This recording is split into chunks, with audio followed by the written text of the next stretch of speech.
Welcome back. We start today with the 8th chapter of Social Studies, and that is Framing of Constitution and its Features.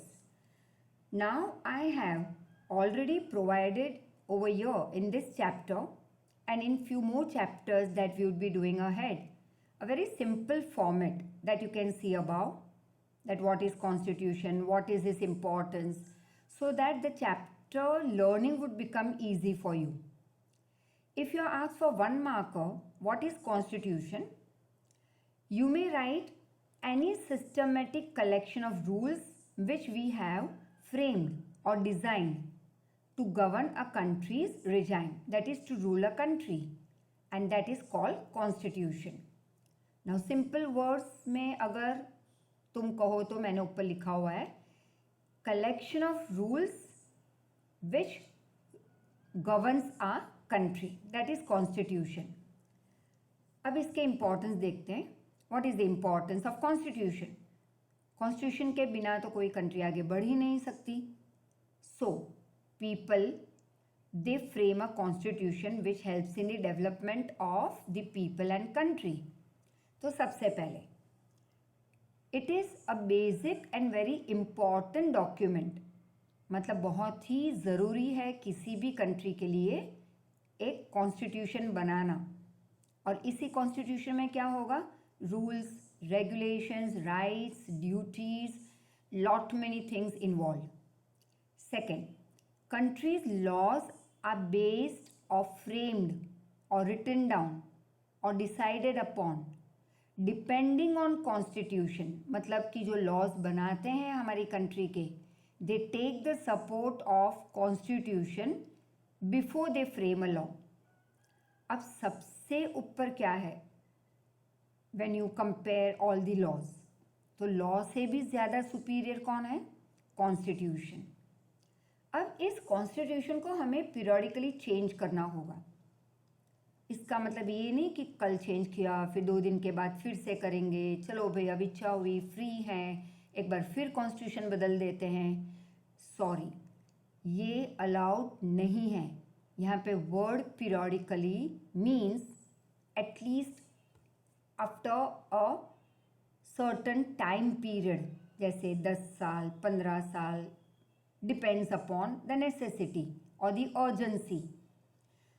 अब question ये है कि क्यों हमें constitution को change करना होगा, और हम कहते हैं no it's very important, we have to not change the whole constitution. हम पूरा कॉन्स्टिट्यूशन उलट पुलट नहीं कर देंगे. इस सम सेक्शन या कोई वर्ड्स या तो हम ऐड करेंगे नए वर्ड्स, या कोई अनइम्पॉर्टेंट वर्ड हम डिलीट कर देंगे. Why unimportant? क्योंकि हमारा कॉन्स्टिट्यूशन कब बना था? Naturally after independence. और आज कितने साल हो गए इस चीज़ को लिखे हुए? More than 70 years, right? 70, more than 70 years. अब एक सिंपल एग्जाम्पल ले लो. If you are told by your grand parents to follow a particular system और a particular life style, 100% you are not going to follow. Yes, सारी बातें तुम ना नहीं कहोगे, जैसे कि बड़ों को रिस्पेक्ट देना एंड मैनी अदर थिंग्स, तो तुम फॉलो करोगे what your great grand parents या ग्रैंड पेरेंट्स टेल यू और योर पेरेंट्स टेल यू. लेकिन कई चीज़ें ऐसी भी हैं जो तुम कहोगे नो, ये बहुत पुरानी हो गई है, हम नहीं करेंगे, हम ये कपड़े नहीं पहनेंगे, इट्स आउटडेटेड. सो वैसे कॉन्स्टिट्यूशन लिखा कब गया था? As I told you 70 years back. तो तब जो लोगों ने लिखा था वो तब कितने साल के थे? मे बी 25, 30, 40, 50, 60, मतलब उसमें से 99% अब लोग नहीं रहे. थोड़े बहुत हैं, काफ़ी नहीं हैं, क्योंकि तभी वो इतने एल्डरली थे कि आज 70 ईयर्स के बाद वो दे आर नॉट अलाइव. अब तब उन्होंने एट द एज ऑफ 30, 40, 50 जो कॉन्स्टिट्यूशन बनाया था, that was as per that time life style, that time population उस समय की literacy level, employment level and many more things, right. अब इतने सालों के बाद अगर वही कॉन्स्टिट्यूशन पे हम फॉलो करें, a country will not develop. Do you study even today your first standard math, science, English, SS, Sanskrit, Gujarati etc. books? नहीं। हर साल तुम आगे बढ़ रहे हो तो हर साल तुम्हारे हाथ में एक नई बुक होगी। So then only you will develop. रोज सेम खाना नहीं खाते हम। We need a change in our lifestyle, a change in our education pattern, as you see over here, a change in many more things. Then and then only human being and the country can develop. तो constitution में कई चीज़ें तब add भी नहीं हुई थी, तो थोड़े सालों के बाद एक ऐसे इम्पॉर्टेंट वर्ड्स ऐड किए गए, लाइक इन 1976 सेक्युलर, सोशलिस्ट, बहुत सारे वर्ड्स ऐड किए गए। Now this changes are based on what? तो जैसे जैसे पॉपुलेशन बड़ी होती गई और बढ़ती गई, तो जो नई जनरेशन 50s 60s के बाद आने लगी, मतलब 1950s 1960s 1980s 2000 you can से, तो बहुत सारी जो नई जनरेशन आगे बढ़ रही थी, बड़ी हो रही थी, उनकी ख्वाहिशें अलग थी। That is desires, expectations, lifestyle, wishes, dreams, development के मेथड्स, टेक्नोलॉजी, बहुत सारी चीज़ें नहीं आ रही थी वर्ल्ड में। हम बात करेंगे हमारी कंट्री की एट प्रेजेंट। तो हमें कॉन्स्टिट्यूशन में उस हिसाब से चेंज लाना पड़ा, so that when people are satisfied naturally they will work better, तो कंट्री और ज़्यादा तेज़ी से डेवलप होगी। तो कॉन्स्टिट्यूशन क्या है? It is a live, basic and important document. Live मतलब जिंदा, मतलब कि तुम उसे थोड़ा बहुत बदल सकते हो। एक बार लिखा और वो ही फॉलो करना है जब तक इंडिया रहे? No, it is a live document. Whenever necessary, we bring some changes in it. Now let's move ahead. Framing of Constitution, ये हमने 8th standard में भी किया हुआ था, so it will be very easy. On 25th March, British government gave duty to how many ministers? 3 cabinet ministers. अब क्या काम दिया ब्रिटिश गवर्नमेंट ने उन्हें? टू फाइंड अ सॉल्यूशन कि इंडिया को इंडिपेंडेंस कब और कैसे दिया जाए, राइट? तो कॉन्स्टिट्यूएंट असेंबली बनाई गई। Now assembly means what? जैसे तुम्हारे स्कूल में भी एक असेंबली हॉल होगा या एक ऐसा बड़ा ग्राउंड होगा जहाँ पे लोग, मतलब बच्चे, teachers and all daily class start होने के पहले हम मिलते हैं, वी प्रे, या नेशनल एंथम इज संग इन द असेंबली। तो असेंबली मतलब असेंबल, मतलब इकट्ठा होना, और यहाँ पे ऐसे, और असेंबल मतलब एक दो लोगों का मिलना नहीं, it's many many people together. तो कॉन्स्टिट्यूशन बनाने के लिए जब बहुत सारे हमारे इम्पॉर्टेंट पीपल एंड लीडर्स जब इकट्ठा हुए, तो हमने उसको नाम दिया constituent assembly. And the structure of this constitution was thus then decided. और इन्हीं लोगों ने मिलके क्या डिसाइड किया कि चलो फ्री इंडिया के लिए रूल्स एंड रेगुलेशन, और लोगों को कैसे हम डेवलप करें, लिटरेसी लेवल कैसे हाई ले जाए, एम्प्लॉयमेंट कैसे मिलनी चाहिए, एग्रीकल्चर एंड इंडस्ट्रीज़ में क्या डेवलपमेंट लाने हैं, कैसे क्या आगे बढ़ना है हमें, ये सारी चीज़ें ये सारे लोगों ने असेंबली में डिसाइड की। मतलब आज सुबह डिसाइड किया, रात को कॉन्स्टिट्यूशन रेडी? नो, ऐसे नहीं हुआ। It took more than 2 years and that you will C over here. तो कॉन्स्टिट्यूशन का एक स्ट्रक्चर मतलब आउटलाइन डिसाइड की लोगों ने। नाउ दिस कॉन्स्टिट्यूएंट असेंबली में कितने मेंबर्स इकट्ठा हुए? 385 मेंबर्स। अब ये मेंबर्स कौन थे? तो ये थे अलग अलग रिलीजन्स के लोग, अलग कास्ट के लोग, जेंडर डिफरेंस, दैट इज़ कई लेडीज़ भी थी, कई जेंट्स भी थे, that is male female, then there were experts etcetera. Now क्यों अलग धर्म, अलग कास्ट, जेंडर अलग, ऐसे अलग अलग एरिया से और कास्ट, कलर, क्रीड के लोग क्यों पिकअप किए गए? क्यों सबको एक ही जगह पे बिठाया गया? द रीज़न वॉज दैट किसी भी एक धर्म को ये फील ना हो कि उनके धर्म के लोगों को असेंबली में एंट्री नहीं दी, because India is a country that believes in what? एक धर्म, राइट? या you can say actually no dharma. All are treated as equal. All are treated as one. We believe in secularism, that is called. तो फिर main women को equal माना गया. अलग अलग फील्ड के एक्सपर्ट्स थे, सम ग्रेट क्लासिकल डांसर, और you can say some from scientific field, some from architectural field. ऐसे एक्सपर्ट्स को भी पिकअप किया गया, क्योंकि हमें हर एक कॉर्नर ऑफ इंडिया को डेवलप करना था. कॉर्नर मीन्स हर एक फील्ड को. तो हमने बहुत सारे लोगों को यहाँ पे पिकअप किया टू बी द मेंबर्स. अब in short some members over your: Jawaharlal Nehru, HP Modi, Sarojini Naidu etcetera. अब प्रेसिडेंट ऑफ दिस असेंबली कौन थे? डॉक्टर प्रसाद. और chairman of drafting committee doctor Ambedkar. Let's move ahead. Now Constituent Assembly met for how many days? 166 meetings, that is session. 2 years, 11 months, 17 days.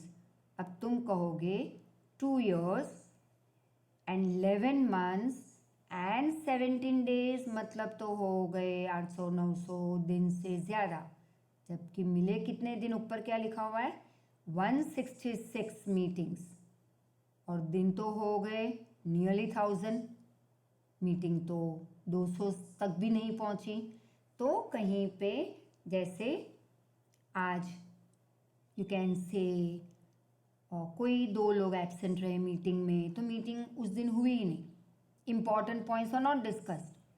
शायद बाद में किसी को बुलाया गया कि चलो आज असेंबली है, मीटिंग है, इस समय पे हम सब मिलने वाले हैं, all the members, total members. उसमें से कई लोग नहीं आ पाए. somebody went on a holiday due to some reason. फिर कहीं पे बैंक हॉलीडे आ गई, कहीं पे फेस्टिवल्स आ गए like Diwali, and lot many things are involve over here, many matters. तो टोटल मीटिंग कितनी हुई? 166. इन डिटेल डिस्कशंस हुए लोगों में. और फिर हमारे कॉन्स्टिट्यूशन में क्या इंक्लूडेड है? 295 आर्टिकल्स एंड 8 अपेंडाइसेस. अब amendment, very important word.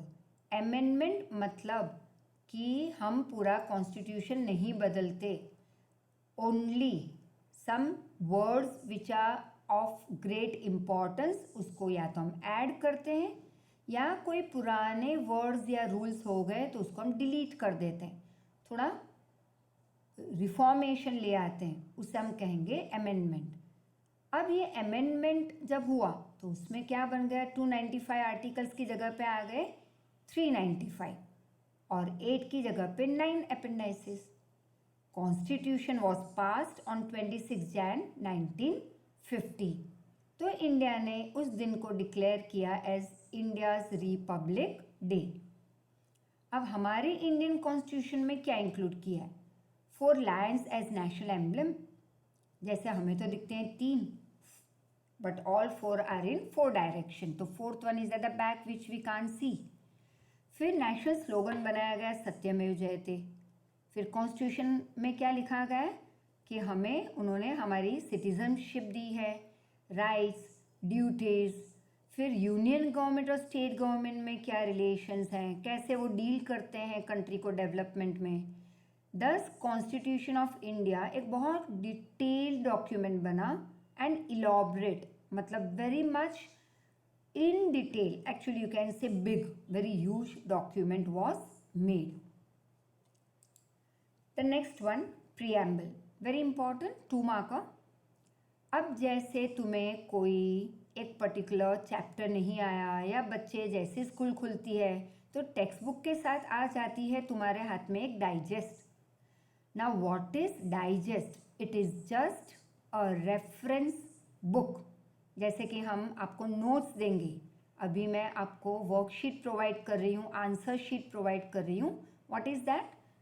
Reference. तुम्हें एक सपोर्ट दे रहे हैं कि टेक्स्ट बुक में कोई चीज़ समझ में ना आए तो क्या दे देते हैं तुम्हें? Extra notes. तो इजी हो जाता है तुम्हारे लिए लर्न करना, राइट? जैसे यहीं पे इस चैप्टर में हमने एक नई तरीके से तुम्हें समझाने की कोशिश की है दैट टेक्सचुअल वर्ड्स नीचे फ्लो हो रहे हैं, ऊपर की ओर मैंने टाइप किए हुए हैं वर्ड्स।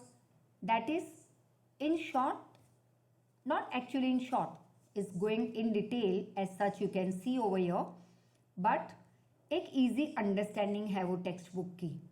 तो टेक्स्ट बुक या वो पर्टिकुलर चैप्टर तुम्हारे लिए बहुत इजी बन जाता है लर्न करना एग्जाम के लिए। तो प्रीएम्बल क्या हुआ? ताले की चाबी, तुम्हारे टेक्स्ट बुक की digest. Getting it? So let's see. Core of constitution, core means centre point, the heart, very important. तो कॉन्स्टिट्यूशन का कोर क्या है? Preamble. Constitution begins with what? Again preamble. Now it tells us about that it is the soul of constitution. अब कब तक हमारा constitution preamble सब कुछ चेंज नहीं हुआ? Up till 1976। फिर 50 to 76 वही चला कॉन्स्टिट्यूशन इंडिया के लोगों के लिए, सबके लिए। बट 76 में ये लगा, 76 के काफ़ी 1-2 साल पहले लोगों ने डिस्कस करना शुरू किया that some changes are required as the world is developing. तो इंडिया में भी ये बदलाव लाना होगा। फिर इंडिया के डेवलपमेंट के लिए भी बहुत सारी चीज़ें ज़रूरत थी, तो हमारे कॉन्स्टिट्यूशन में वर्ड्स ऐड किए गए। सेक्युलर मतलब कि हम कोई भी एक धर्म में बिलीव नहीं करते, हमारे लिए सारे धर्म एक होंगे, same, all will be treated equally. Socialist, जहाँ पे government will decide many things which are important for the development and security of the country. Unity, you all know. Integrity, that is be honest, follow good values of life, etcetera. अब हमारे goals मतलब aims, ideas, objectives of constitution, ये सब हमें कहाँ पे in short दिखाई देगा? प्रीएम्बल में। मतलब कि जिनको कॉन्स्टिट्यूशन पढ़ते हुए समझ में नहीं आ रहा, you directly move to preamble. It is easy form, means it will tell you in short what all things are included in constitution. तो constitution framers psych is equal to preamble. मतलब कि साइक मतलब क्या? थॉट्स। फ्रेमर्स मतलब constitution जिन्होंने बनाया। अब constitution जिन्होंने फ्रेम किया 1945 के बाद, उन्होंने 47 के बाद जब उन्होंने बनाना शुरू किया तो उनके दिमाग में उस समय जो थॉट्स चल रहे थे, उस समय की उनकी सोच, लाइफस्टाइल, एवरीथिंग, वो साइक मतलब थॉट्स उन्होंने डाले कॉन्स्टिट्यूशन बनाते हुए। और वो हमें क्लैरिटी कहाँ पे दिख रही है? प्रीएम्बल में।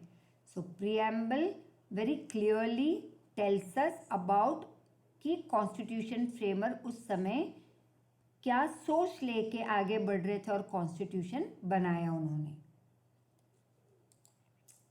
Now importance of preamble. Why preamble is very important?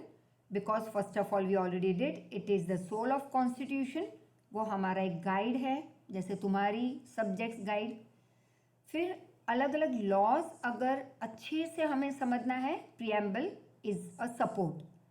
Again constitution को इंटरप्रेट मतलब इजी वे समझना है तो preamble is a support.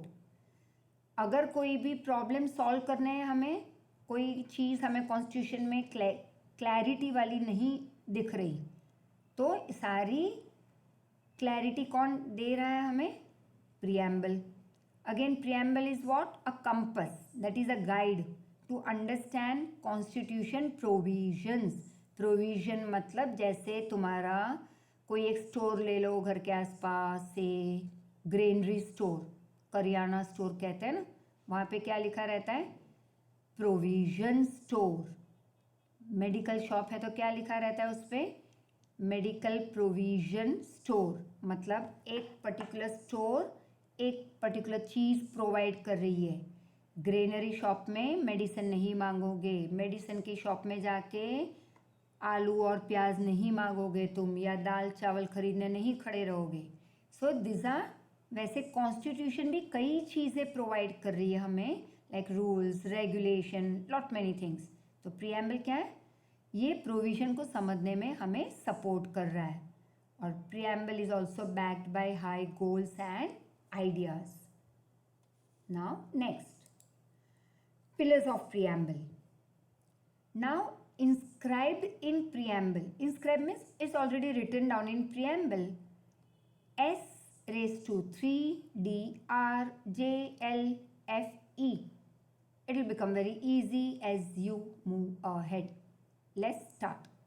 3 main pillars पहले ले लेते हैं. Democracy. Now power is with the people. What do you mean by democratic country? That power is with people. That is, हमारी कंट्री को कौन रूल कर रहा है? हम खुद. लेकिन करोड़ों की हमारी पॉपुलेशन अगर सारी पार्लियामेंट में जाके बैठ जाएगी कि मैं रूल करूँगा, मैं रूल करूँगी, तो कंट्री में the country will not be there as such. वो फ्लैट लैंड बन जाएगी क्योंकि कोई जिंदा ही नहीं रहेगा लड़ाई में. तो हमने एक इलेक्शन सिस्टम रखी, वोटिंग सिस्टम, और हम जिन पे विश्वास करते हैं उन लीडर्स को हम जिताते हैं वोट देके, और हमारी तरफ से अब वो लोग कहाँ जाके बैठेंगे? Parliament, country level. और स्टेट लेवल पे जब ऐसे इलेक्शन होते हैं तो वही हमारे पिकडअप लोग कहाँ जा रहे हैं? लेजिस्लेटिव असेंबली, या दैट इज कॉल्ड विधानसभा या Vidhan Parishad, that is council. तो हमने पावर तो हमारे ही हाथ में, लेकिन हमने उनको दूसरे लोगों को संभालने दिया है कि आप वहाँ बैठ के कंट्री को डेवलप करो. अब एक आदमी हमारे यहाँ रूल नहीं करता, like king and queen and all. No particular regime, मतलब एक पर्टिकुलर रूलर सिस्टम नहीं होगा जैसे राजा महाराजाओं का होता था. ग्रीक वर्ड डेमोस मतलब पीपल, क्रेटोस मतलब पावर. तो यहाँ पे लोगों का पावर है, and not the one who rules us. They are are people, are elected people who rules the country on behalf of common people. That is हमारे जगह पे वो वहाँ पे बैठे हुए. Country's power is in short with people. Equal justice for all, equal rights for all. And the next, leaders elected, that is by people's choice, जैसा अभी मैंने बताया. Executives, that is limited power plus specific time limit. So I give you just 1 minute. Just go through the left hand side my typed words. Just 1 minute I give you.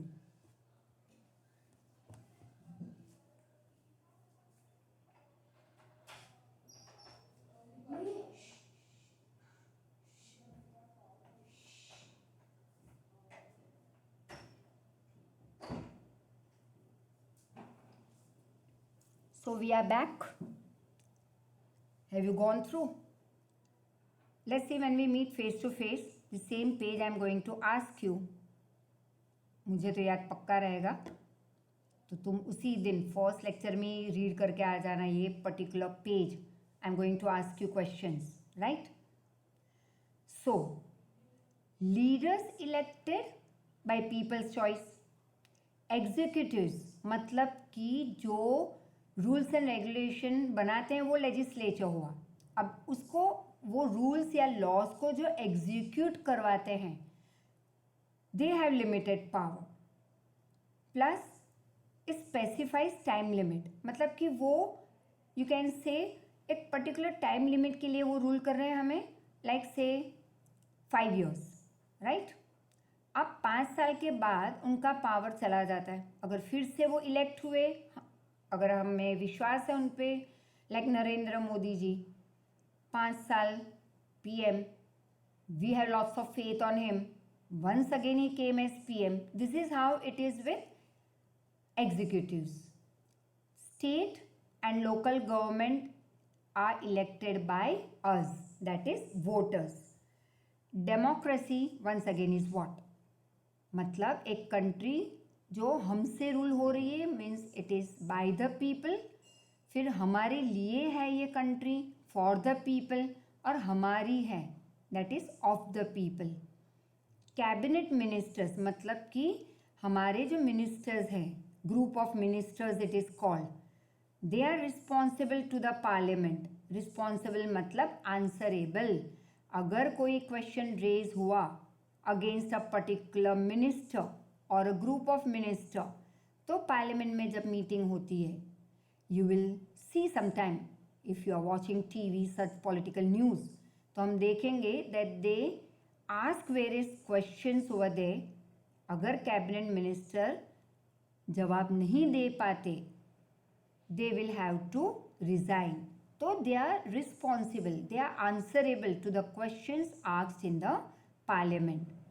Ministers position is not hereditary, मतलब कि हमारे यहाँ अगर एक particular person minister है या president है या जो भी है, अगर वो पर्टिकुलर सीट पे बैठे हुए वो लीडर अगर वो नहीं रहते या अगर वो रिज़ाइन करते हैं, तो उनकी जगह पे उनका बेटा या बेटी नहीं आ सकते. हमारे यहाँ हेरिडिटरी सिस्टम नहीं है, just like at the time of Kings and queen.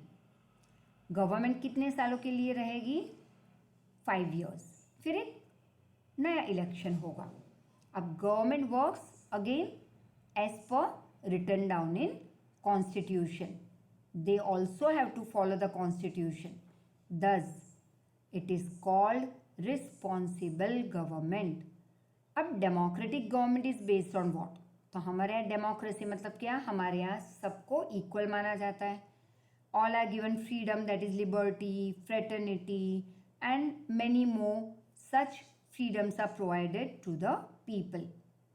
Working, what do we work for? We work to achieve all the goals to develop our country. तो हमारी गवर्नमेंट हमारी कंट्री को डेवलप करने के लिए work कर रही है.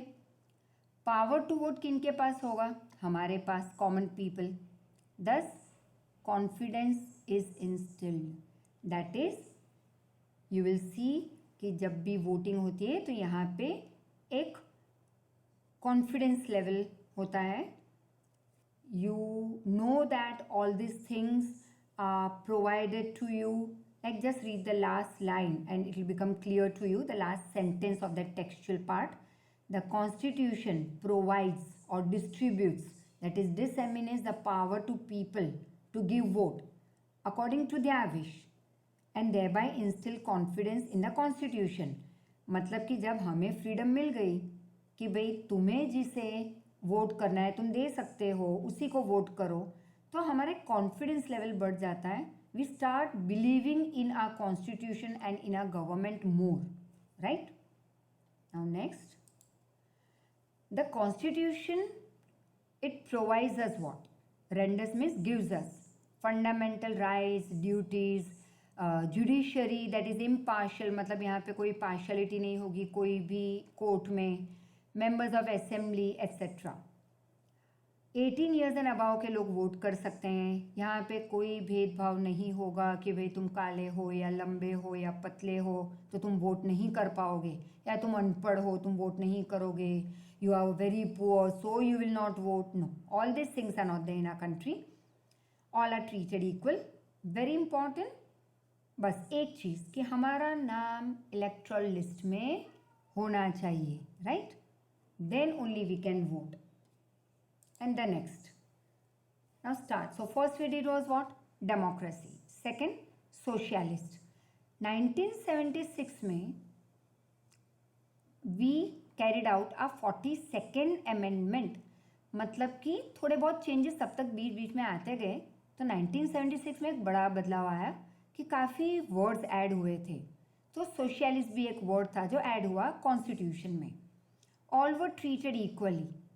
अब सोशलिस्ट का मतलब क्या है? Here it means no rich, no poor, all will be treated equally. That is called लोगों की भलाई के लिए, तो सोशल वेलफेयर। इसके लिए हमने क्या किया? ऑल वर ट्रीटेड इक्वली, चाहे वो सोशल फील्ड हो, economic field, political field, everywhere equality is mention in preamble that this should be follow. तो सबसे इंपॉर्टेंट फीचर हमारे कॉन्स्टिट्यूशन का क्या है? सोशलिस्ट। हर एक टाइप की एक्सप्लॉयटेशन यहाँ से हमने निकाल दी है। हर एक को कंट्री के रिसोर्स पे इक्वल शेयर होगा। Means it's not that only rich can go and grab away everything. एक पढ़ा लिखा या थोड़ा बहुत कम पढ़ा लिखा, but he has that calibre to become the leader of the country, yes he can. तो यहाँ पे कोई भेदभाव नहीं होगा। गवर्नमेंट ट्राई कर रही है कि जो गरीब हैं वो भी अपने उस लेवल से ऊपर उठे, हर एक को एम्प्लॉयमेंट मिले, हर एक आदमी को आगे बढ़ने की राइट है। So equal distribution of income, resources and wealth. दस रिच और पुअर के बीच का जो एक ब्रिज है, मतलब कि एक जो लंबा सा रास्ता है वो हमने शॉर्ट करते रहते हैं। मतलब कि रिच और पुअर ऐसे अलग अलग दूर दूर नहीं रहेंगे। We are trying to not make poor to that rich class. वो पॉसिबिलिटी भी बहुत कम है कि गरीब डायरेक्ट महल में हम उसको महल दे दें, बट रिच एंड पुअर के बीच का भेदभाव हम निकालने की हर टाइम कोशिश कर रहे हैं। And the next, so I think so you have understood democracy, socialist, and now secularism. This is the easiest part, that is कोई धर्म की बेस पे किसी के साथ भेदभाव नहीं किया जाएगा, that because you are from some particular category or say there are some particular class या कोई particular धर्म तुम फॉलो कर रहे हो तो तुम यहाँ पे एंट्री नहीं ले पाओगे। Each and every public place is open for everyone. So in the year 1976, once again, in 42nd Amendment, secularism word was added. Inserted means added. So India is a secular country. It has no religion of its own. हमारी country ये नहीं कहती कि चलो 5 साल के लिए हम जैनिज़्म फॉलो करते हैं पूरे कंट्री में, फिर 5 साल के लिए हम क्रिश्चियनिटी फॉलो करेंगे, तो हर एक आदमी क्रिश्चियनिटी फॉलो करेगा, या हमारे रूल्स एंड रेगुलेशन सिर्फ हिंदू पे बेस्ड होंगे, या सिर्फ you can say any other religion या कास्ट पे बेस्ड होंगे। No, all are treated equal. India has no religion of its own. Indian citizen is free to follow its own religion. हर एक आदमी को फ्रीडम है कि वो अपना धर्म फॉलो करे, अपनी एक प्राइवेट प्रॉपर्टी पे एक पर्टिकुलर धर्म के लोगों के खुद का टेम्पल, मंदिर, मस्जिद, गुरुद्वारा ये तुम कंस्ट्रक्ट कर सकते हो, वो फ्रीडम है। हाँ, गवर्नमेंट की प्रॉपर्टी पे नहीं होगा ये, it will be that communities और दैट रिलीजन प्राइवेट प्रॉपर्टी पे, बट गवर्नमेंट अलाउज हर एक को फ्री एंट्री होनी चाहिए, no discrimination, equal job, equal opportunity. इसका मतलब ये नहीं कि एक अनपढ़ को हम मैनेजर बना दे बैंक में या कहीं पे। अगर 2 लोग हैं, one is poor, the other is from a better class, तो दोनों इक्वली पढ़े लिखे हैं, इक्वली सेम डिग्रीज, तो जॉब के लिए जब खड़े हैं तो इक्वल अपॉर्चुनिटी होगी उनके लिए, not on the basis of their religion, not on the basis of their you can से कलर ऑफ द स्किन और कास्ट, या कितने पैसे वाले हैं या कहाँ पे रहते हैं। It doesn't depend on it. Equal job, equal opportunities for all, equal political rights, that is for voting. Secularism is a main feature of our country's constitution. सर्वधर्म समदृष्टि, मतलब कि हर एक को हम सेम एक नज़र से देखेंगे। सर्वधर्म समभाव, सबके लिए सेम फीलिंग होगी। Citizen has the right to propagate his or her religion. Propagate मतलब तुम प्रचार कर सकते हो अपने धर्म का, but with some limitations. And now some simple 2 more slides, very simple and short it is. Now basic features of constitution. अब तक कौन से 3 इंपॉर्टेंट पिलर्स पे हमारा इंडिया जो खड़ा है वो हमने डिस्कस किया, डेमोक्रेसी, सोशलिस्ट एंड सेक्युलरिज्म. फिर आगे उसके बाकी के पार्ट्स भी हम डिस्कस करेंगे, but this 3 were 100% very important for a 4 marker also. Now here we come with some small features of our constitution. Like constitution हमने कब फॉलो करना स्टार्ट किया? 26 Jan 1950. It is the largest extensive detailed constitution. अब बहुत countries के written constitution थे, कईयों के रिटन कॉन्स्टिट्यूशन बने ही नहीं, जैसे ब्रिटेन, इजराइल का नो रिटन कॉन्स्टिट्यूशन, जबकि इंडिया का रिटन कॉन्स्टिट्यूशन. नेक्स्ट, अब सेकंड, साइज ऑफ कॉन्स्टिट्यूशन. तो हमारा तो कुछ लंबा चौड़ा कॉन्स्टिट्यूशन बना था, यू नो, लाइक जैसे 9th हो या ज़्यादातर ये मैं देखती हूँ 10th एंड 12th में, दैट बोर्ड है भाई इम्पॉर्टेंट फॉर द चाइल्ड. तो जैसे तुम 10th में आते हो, what you will C is, आए मेरे बच्चे के लिए हम ये टेक्स्ट बुक तो ले ही आएंगे, लेकिन उसके साथ follows the digest and paper sets and what not will be provided to you, lot many things, be ready, right? So वैसे ही, now why your mother or your parents provide you those minutest of the things to you related to your studies or life progress, या बहुत सारी चीज़ें तुम्हें provide होती रहती है घर में, क्योंकि पेरेंट्स को चाहिए कि तुम अच्छे से बड़े हो, healthily, happily, mentally and physically fit and अच्छी एजुकेशन लो तुम. तो बेस्ट दे रहे हैं और कुछ ज़्यादा ही दे रहे हैं. उसी तरह से हमारे कंट्री के जो कॉन्स्टिट्यूएंट असेंबली के जो मेंबर्स थे, उन्हें भी यही लगा था, because they were playing the role of a parents, right. वो हमें कुछ प्रोवाइड करने जा रहे थे हमारी डेवलपमेंट के लिए. तो चलो इनके लिए ये भी दे दो, उस कास्ट के लोगों के लिए ये रहेगा, इस धर्म के लोगों के लिए कुछ ये रहेगा, किसी को बुरी फीलिंग नहीं आनी चाहिए, हर एक को हमें इक्वल मानना है हमारी कंट्री में. तो ये करते करते करते कॉन्स्टिट्यूशन की साइज क्या बन गई, just imagine. 22 sections, 395 articles, 12 appendices आज तक. It provides rights, duties, judiciary, state administration, हर एक इंडिविजुअल स्टेट में भी क्या रूल्स रेगुलेशन होंगे, क्या कैसे वो रूल करेंगे, गवर्नमेंट इंस्टीट्यूशन जैसे school, college, hospitals and lot many others, and SC ST that is scheduled caste, scheduled tribe, minorities, इन सबके लिए गवर्नमेंट ने काफ़ी कुछ प्रोवाइड किया. तो सबको एक माना गवर्नमेंट ने. फिर सिंगल सिटीजनशिप दी सबको. जैसे हम अमेरिका में देखते हैं कि 2 सिटीजनशिप है, लेकिन इंडिया में 1. अब तक जम्मू कश्मीर में 2 थी. तो जब ये बुक लिखी गई थी 10-12 साल पहले या उससे भी पहले, मतलब लिखी ये बुक तो in a new format, it came 2 years 3 years back, but the content was more or less same. तो जम्मू कश्मीर में जब तक कि ये बुक हमारे सामने जब आई थी न्यू फॉर्मेट में, तब भी 2 सिटीजनशिप थी. आज जब मैं तुम्हें पढ़ा रही हूँ, we need not write that part, so we will write only that first part. America 2 citizenship, India single citizenship. Now you may give your reviews related to this form of your learning, कि कैसे हमने ऊपर एक simple form में दिया है तुम्हें, so that it becomes easy and interesting. And please forward your reviews through WhatsApp. Thank you so much. We meet soon with the next part of this chapter. Have a good day.